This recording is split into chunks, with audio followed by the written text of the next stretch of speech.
So imagine where the line is going on a clock. If the line is pointing to 12 and 6, that's the sagittal plane of motion. We are sagittal creatures. If it's going forward, if it's going back, any exercise that's going to mimic that is in the sagittal plane of motion. Howdy y'all, favorite trainer with a belt buckle, helping you pass any level 0 textbook certification, become a personal trainer, NASM, ACE, ISSA, whatever it is, we can help you pass. Helped over 5,000 people pass these textbook certs. Read the book, How to Become a Successful Personal Trainer. New volume is out with questions that are going to be very similar to stuff you're going to see on those exams. If you want to become a qualified trainer, you got to level up, show up in the CPT, best certification in fitness. That's why we partner with the best, like Lifetime. They're looking for qualified trainers. You need to get through this, and you need to understand the fundamentals. I did a post the other day in a NASM women's group. Very simple. Which of the following is not in the frontal plane of motion? The majority of the people got it wrong. So if you don't understand the fundamentals, it's going to be very, very challenging to pass these exams. When you focus on a guide, you have someone telling you, this is what you need to know a lot of. And if you don't know the basics, you are going to fail. Your mindset's then going to go to hell. You're going to think you're a terrible person. You have those ants, automatic negative thoughts. I'm a pile of shit. I'm not going to be able to be a trainer. You will turn your passion for fitness into a career. I guarantee it. That's why we've helped so many people level up to become a successful personal trainer. Let's get into the planes of motion, and then I will design programs helping you understand exercises that are associated with each plane. The first one being sagittal, an imaginary line bisecting or dividing the body into right and left halves. What the hell does that mean? It's confusing. If you just type in planes of motion photo, you'll see a very famous photo of someone in the anatomical position with a line going through them, crossing here, and then also this way. So imagine where the line is going on a clock. If the line is pointing to 12 and 6, that's the sagittal plane of motion. We are sagittal creatures. If it's going forward, if it's going back, any exercise that's going to mimic that is in the sagittal plane of motion. When in doubt, choose sagittal. The definition is flexion and extension. Let's take a look at, bam, my biceps right here. The elbow flex. I took 180 degrees and I brought it to 90. That's the definition of flexion. Good flashcard to have. The opposite, 90 to 180. That's extension. I've concentrically shortened the muscle at the joint. The elbow joint has shortened. My bicep has gotten shorter. When it lengthens, it's called eccentric. You need to know what is happening at the joint, and then you'll better understand the planes of motion. Moving on to frontal or coronal. They'll use this a lot in anatomy with medical school and so forth. You have a coronal line, frontal line that goes across your skull. When you are reading anatomy books or physiology books, they will talk in this vernacular. That's why the orientation is so important. This stuff isn't important for training your clients. Let's get into the sagittal plane of motion. They don't give a shit.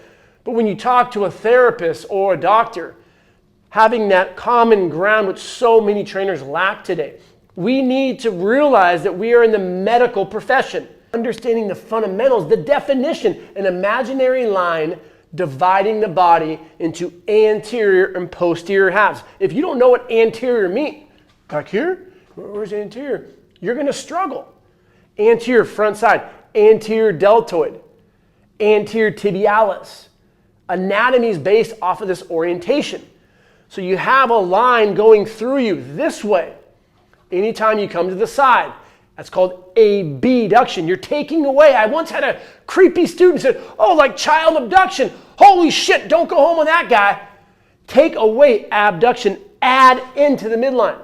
That's why we will say AB and AD, because if I say abduction, adduction, it can be confusing. Abduction, taking away femur, the humerus, in the frontal plane, bringing it back in. Anytime those actions are taking place, such as a military press, a lat pull down, a pull up, frontal plane of motion. For sagittal, 12 and 6, lunging, sprinting, bicep curls, tricep extensions, chin ups. Because what's happening at the humerus and the elbow, you're going to have extension, you're going to have flexion.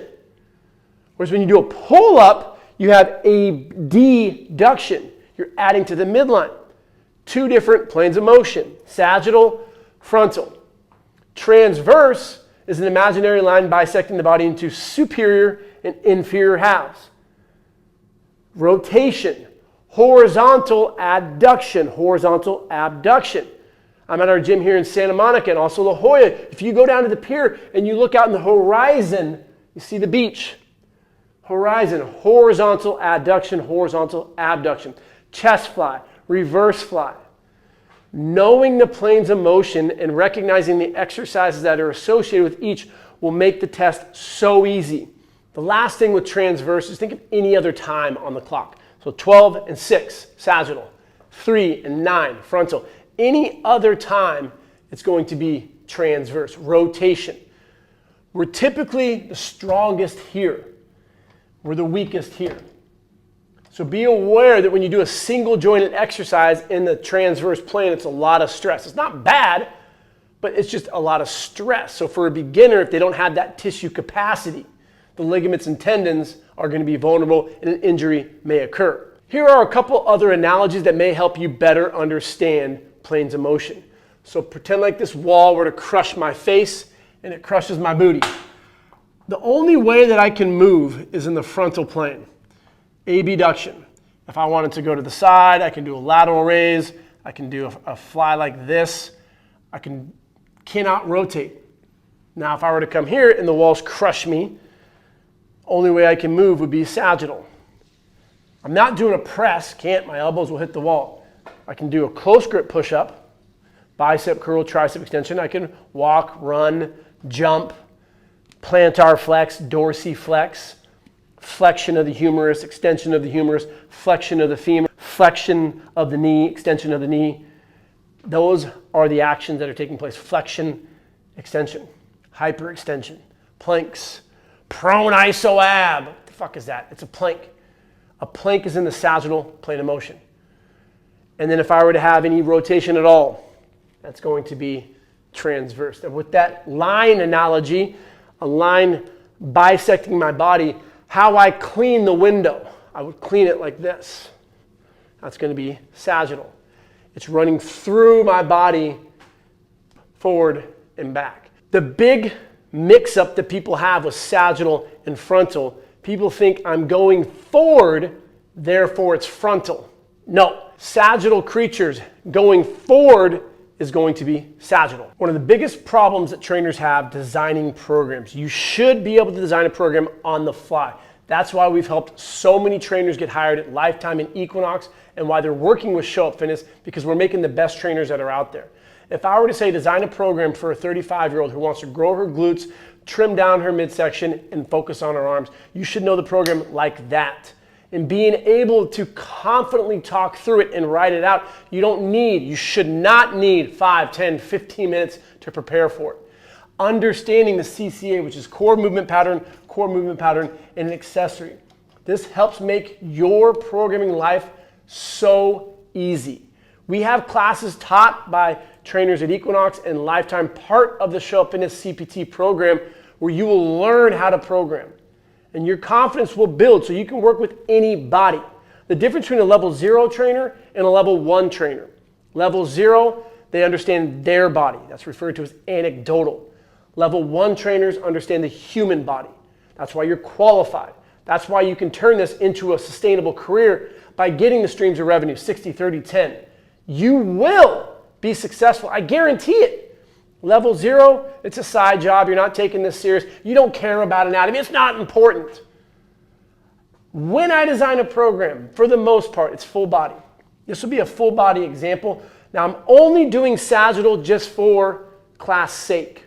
We will do this in our in-person in San Diego and also Los Angeles, so you can see and feel kinesthetically what's going on. I do not program off of planes of motion. Let me just reiterate that.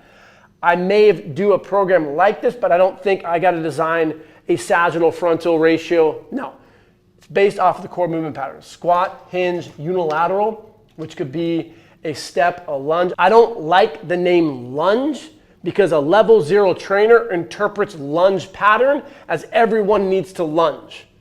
So unilateral, if you have someone who's capable, sure, do a lunge. More glute specific by going back, more quad specific by going forward. But if you have someone who's overweight, like this case example, I wouldn't do a lunge. I would regress it and do a step up or a step down. Push, horizontal, push, vertical, pull, horizontal, pull, vertical. And then we have transitional. This is the term that Show Up Fitness uses. I don't just say rotational. I don't just say jumping. They're under the umbrella where your center of gravity is changing place. Sprinting, throwing, rotational, carrying, crawling, breathing. Those are all part of the transitional movement pattern. Things that you would assess during your movement assessment. But now I'm just designing a program. So we're going to do circuit 1 for 3 rounds. Once you finish circuit 1, you move to circuit 2 for 3 rounds. And then circuit 3. I train athletes. We have celebrities that come into our gyms. We have advanced, we have beginners. 99% of my clientele I will take through a CCA formatting. And you can even make it relevant to a split routine, upper, lower, and a 5-day split. Push, pull, leg, full body. I typically will use the CCA for a few reasons. The economy. 1, if you're at a big box gym, you look at the pattern, squat. You can do a goblet, you can do a back squat. You got to look at the pattern, not the exercise. That's what's really important with programming. Most level 0 trainers program exercises. Level 1 trainers program movements. They will regress and progress according to the individual and the environment. We're not doing bro splits, an hour of bicep curls. No, your clients want to get the most bang for their buck in that 30 or 60-minute session. For the most part, it's full body. Legs, chest, back, shoulders, arms, and then your midsection. So how we would design this program, a client wants to focus more on her glutes. You can do a squat hinge or unilateral. I just chose a squat pattern.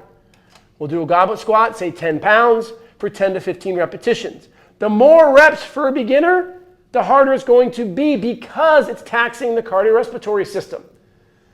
Light weight needs to begin with so you're strengthening ligaments and tendons, neuromuscular communication, optimizing that movement competency. Close grip push-up for this case example for sagittal plane. Because if I'm doing a regular push-up, that's going to be transverse and sagittal. So a close grip push-up is sagittal. A squat is sagittal. A plank is sagittal. You're going to do 12 reps here. Whatever they're capable of doing. You may need to regress it to a bar. I don't like knee push-ups. The reason I don't like knee push-ups is because what are they called? Girl push-ups. Why are we getting sexist? It's a push-up. Everyone should do push-ups. So I'm going to get you into the push-up position, and you're going to come down super, super slow eccentrically. We cause a shit ton of damage eccentrically. 3-4 reps max for those that can't do it and don't have any shoulder issues. Once you're done with the planks, add some weight for the goblets. If you did 10, go to 15 pounds, reps would come down. Push-ups, same, 3 to 5 eccentric. Planks, 15, 30 seconds. Don't just pull out your phone, sit on the wall. All right, 15 seconds, let's go. Get involved. Walk around them. Give them a little bit of a perturbation, a little bit of a push. Can you lift a leg up? Nice. Great. What's the capital of Tennessee? Get them out of that autonomic phase of learning. I want them to be in that cognitive phase where they have to think. That's trainer engagement. That's why your clients will keep showing up. Results number 1, but having fun. The whole workout isn't fucking fun. Bocce ball, battle ropes, ladder drills, yay! Your clients want to look great naked, number 1. They want results. Feel better, move better. But they want to enjoy this because we're psychopaths, let's be honest.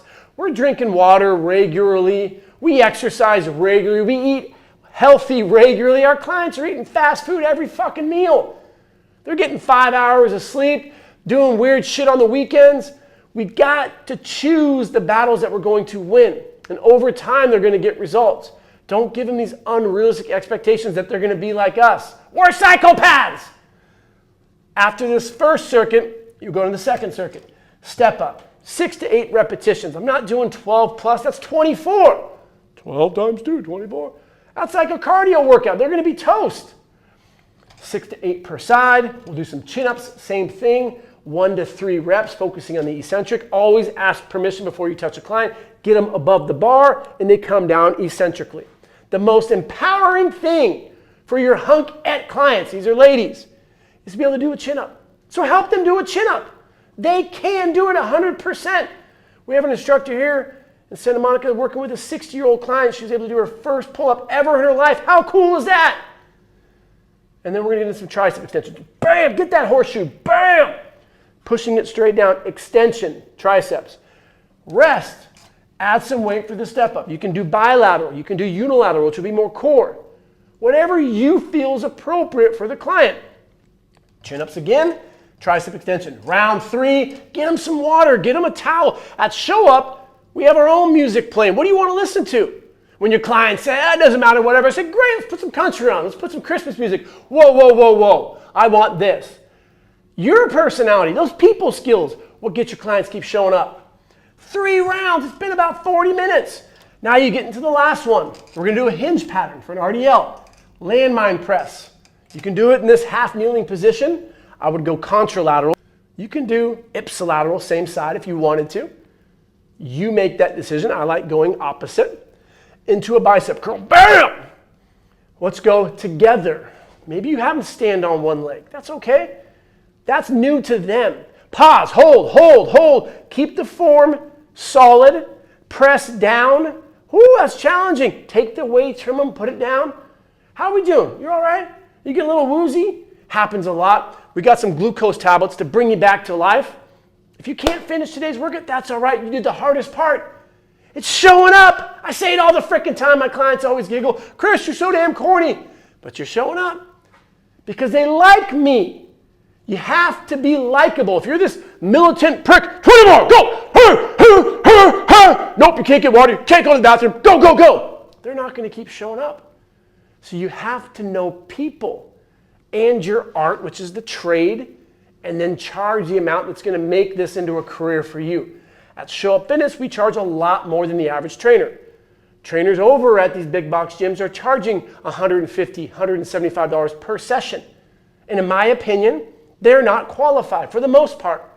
When you're qualified, you can charge elite rates. We do private one-on-one training. If you do small group, it's going to be different.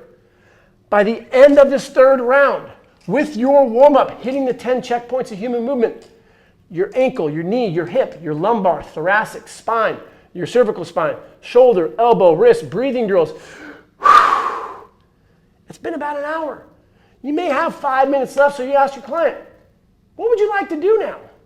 You know, I got a date tonight and I really want to feel good in here. Let's do some crunches. Let's do some direct ab work. You're not going to get a 6-pack from that, but they like it.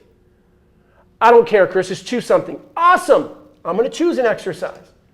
Sometimes they'll say, what was the hardest and the easiest thing today? Oh, those close grip push-ups were tough and those tricep extensions were super easy. Great, we're gonna do them both and we'll make them both more challenging. So we're gonna pause isometrically on the push-up, and then for the tricep, I'm gonna pull you up and you have to resist. Maybe we do some cardio. Maybe you walk around the block with them. You could massage them. You could do some stretching, whatever your expertise is. The hour's done. Have them sign off, schedule that next appointment, on to the next client. Now let's go over frontal exercises. Here would be a program using the CCA. Everything is frontal. I do not program off of planes of motion. I program off of patterns of movement. Full body, hitting every muscle group. Let's start out with some pull-ups. Frontal, 3 to 5 repetitions. If they're capable of doing more than 5, add some weight to make it more challenging. Military press, you have the humerus abducting bilaterally into some band walks. Abduction, control the eccentric. So I like to pause, boom, control the eccentric. Boom, control the eccentric. When you're done with the band walks, you go back to the pull-ups, military press, band walks, 3 rounds. You did a warm-up, hit all 10 checkpoints of human movement. After this first circuit, you're gonna get into the second circuit. Some ice skaters, jumping back and forth in the frontal plane, 5 to 10 repetitions. Don't you dare jump like Tinkerbell. What the hell is this? No. You load behind the body and you explode up. As a strength coach, I've worked with track, basketball, best internship in the nation, University of Connecticut, teaching strength coaches with our CSCS program. You do not jump like this. Level 0 trainers do. No, you load behind the body, explode up 5-10 repetitions. Type 2 recruitment. You pause, you wait 3 to 5 minutes, and you do a second round. Single arm military press. You could do single arm, you could do half kneeling, one arm at a time. Still would be frontal. Now let's tackle this real quickly, not to confuse you. I don't teach textbook military press, frontal plane. The shoulder joint, which is very complex, 4 joints, 17 muscles around there, it's a lot happier in the scapular plane. The scapula doesn't sit like this on your rib cage. It sits a little in what's called the scapular plane of motion. It's off to the side, a little bit protracted. So when I teach the military press, I'm teaching it here, more like a frontal, sagittal, it's more transverse. But for the textbook, you have to choose the answer they want. What plane of motion is a military press? Frontal. How do you spot a military press? At the wrist, not the elbow, because if you push the elbow, it falls on their head. That's the answer they want. But sometimes my clients are really strong, and I will spot by the elbows, but then I'll go to the wrist to prevent elbow collapse, forearm collapse. So this is what the textbook would be for a frontal workout. Knowing what's realistic for your clients. Jumping jacks, frontal plane. Cardio does not go into the first circuit.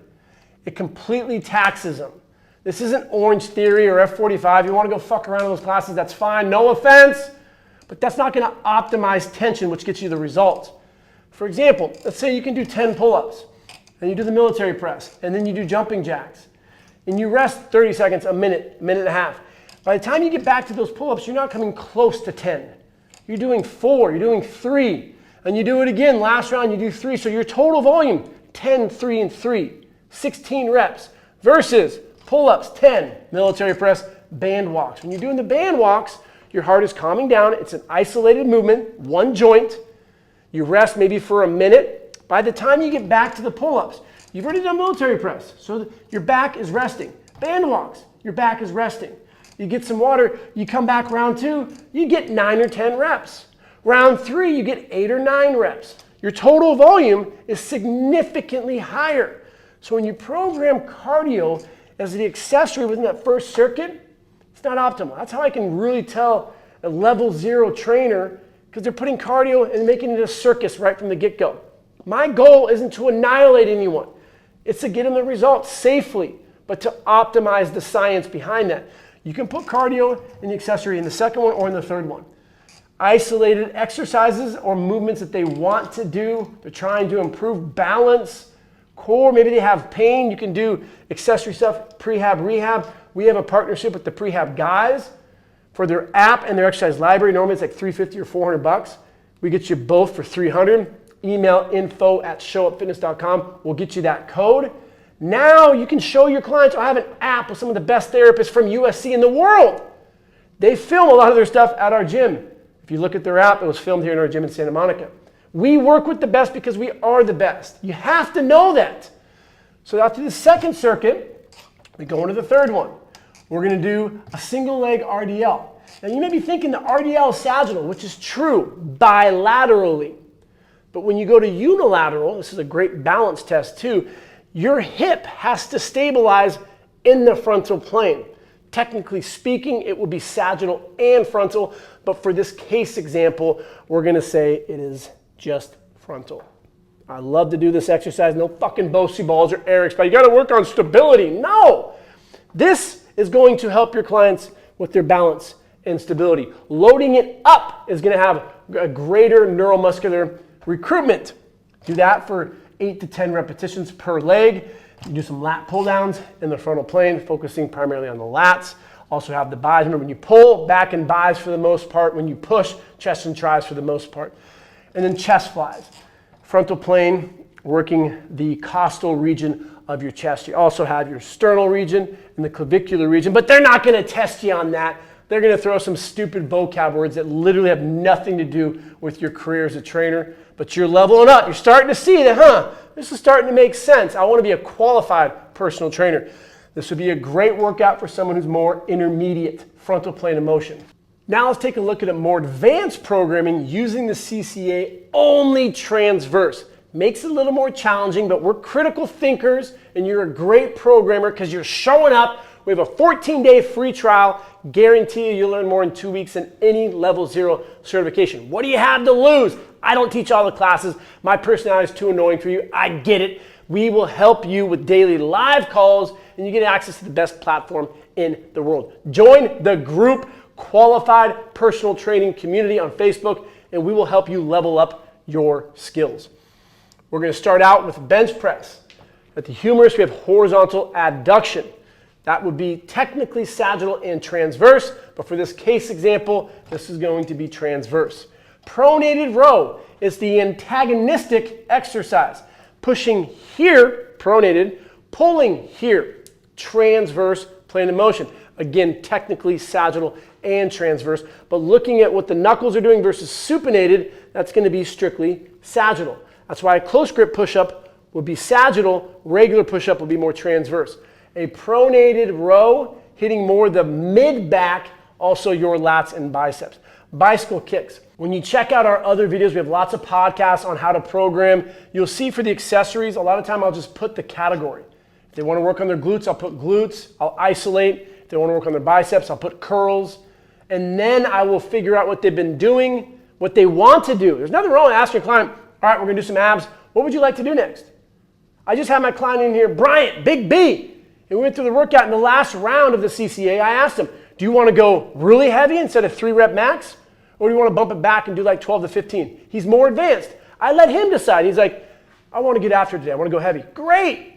That is a sense of autonomy. We need more of that versus militant fuckers telling you, you have to do this, you got to do this. No, don't breathe. Don't take a break. No. Go more, throw up. Yeah, it's so cool to throw up. Fuck off. No, it's not. We are personal trainers helping people. Don't put your own psychotic rituals into dominating your clients, you weirdos. You're looking out for the person in front of you. We're doing this to help people. You do your bench press. You do your pronated rows, some bicycle kicks. On the ground, super slow. Hold. As a trainer, I'm pulling them apart. Pushing the knee down, challenging flexion, pulling the arm back. They're like, holy shit, you want your clients to cuss. It's always the greatest thing. You got Dorothy who's 93 and she's like, motherfucker. It's like, whoa, Dorothy, that's badass. Because it's challenging. Get involved as the trainer. We challenge all trainers. At least one of the exercises, get involved. It could be spotting. Get involved. Say your client's name. Dorothy, nice job. Learn something new about them. Where were you born? Where did you go to school? If you could go to any college in the world, where would you go? And then show them a new exercise. Novelty in the minds of the clients and general population is what's best. They're getting exposed to this bullshit on social media. I saw this guy doing a basketball backflip and this girl had a giant ass by doing a heel elevated RDL. Oh, God. It's challenging to look at all that chaos. If you allow yourself to, take a step back. And the masses, what are they doing? Following blindly. That's why 90% of trainers quit within the first year. After 3 rounds of that, move into the second circuit. Sumo squats, or if you're working with girls, plie. Plie. No one wants to be a sumo if you're a lady. Nothing wrong with that, but you just have fun. If I'm working with a dude, I'm not doing plie squats. Sumo squats, yeah!